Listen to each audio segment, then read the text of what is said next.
টুকটাক কাজ, আমার হয়েছে যত জ্বালা, এখনো কত কাজ বাকি রয়েছে। কি হলো, গোল গোল পাক খেলাম কেন?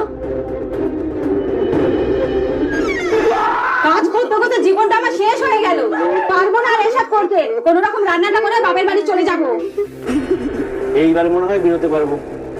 জয় মা, তুমি দেখো।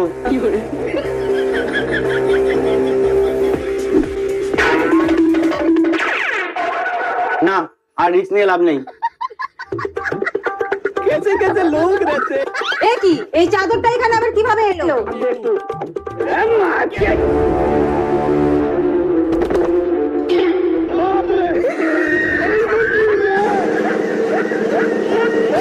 মনে হয় সব ঠান্ডা হয়ে গেছে, এবার যাই, খুব খিদে পেয়েছে।